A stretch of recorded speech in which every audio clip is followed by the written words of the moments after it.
Harga minyak di atas $100 itu dikarenakan perang di Ukraina ya, konflik antara Ukraina sama Rusia yang juga di mana di situ juga ada NATO yang ikut berkecimpung ya mendukung Ukraina.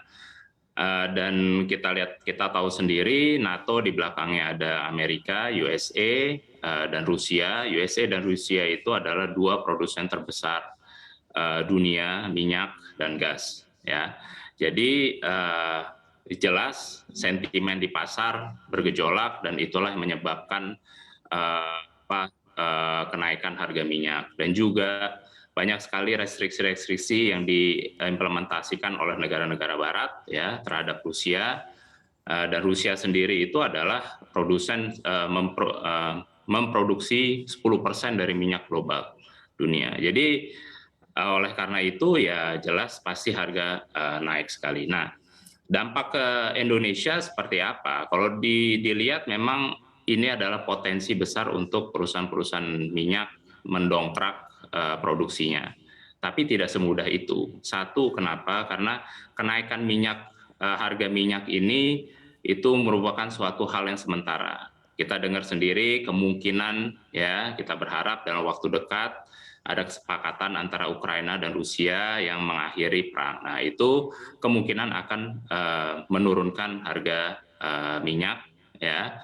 Walaupun memang masih ada embargo-embargo yang dilakukan oleh Barat terhadap Rusia, dan itu akan menyebabkan tegangan lagi di pasar minyak global. Nah, di satu sisi karena ini kondisi yang tidak menentu, di lain sisi adalah meningkatkan produksi minyak, apalagi di Indonesia ini lapangan-lapangan kita sudah istilahnya sudah lapangan tua, ya sudah masuk ke secondary recovery, banyak yang sudah masuk ke secondary recovery, tertiary recovery, dan lain sebagainya. Jadi untuk meningkatkan produksi itu bukan sekedar hanya sesimpel membuka keran, ya. Jadi kita tidak semudah kayak di Saudi Arabia untuk meningkatkan produksi ya. Dan sementara negara OPEC pun juga tidak ada sama sekali niat untuk menaikkan produksi sampai sekarang ya.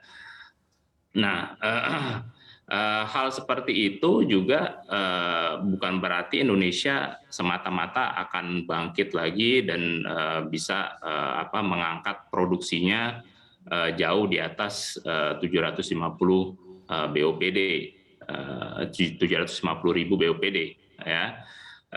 Tidak semudah itu. Dan dari sisi investasi, investor ini sebenarnya masih wait and see juga. Memang minyak dunia ini sebelum perang Ukraina itu sudah di atas $80. Ya, itu kenapa? Karena situasi pandemi sudah mereda ya, kita sudah bicara mengenai endemi ya, banyak negara-negara yang sudah membuka diri, travel sudah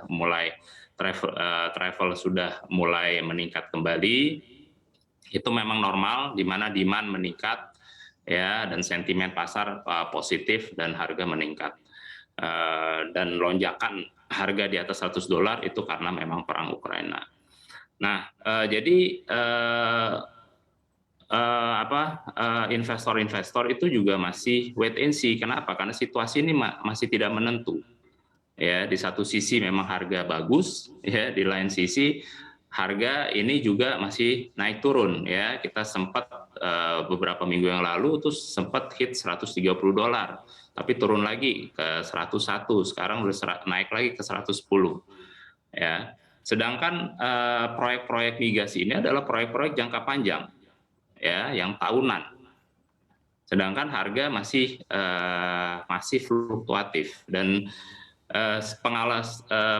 menurut pengalaman kami ya, setinggi-tingginya naik harga itu akan jauh lebih sakit turunnya nanti. Jadi istilahnya investor pun juga tidak begitu suka-suka banget ya harga terlalu tinggi. Kenapa? Karena nanti pas jatuh itu justru jatuhnya lebih dramatis dan lebih banyak dampaknya. Nah, jadi memang perusahaan-perusahaan migas sekarang, terutama oil company itu sedang juga melihat situasi kondisi ke depan.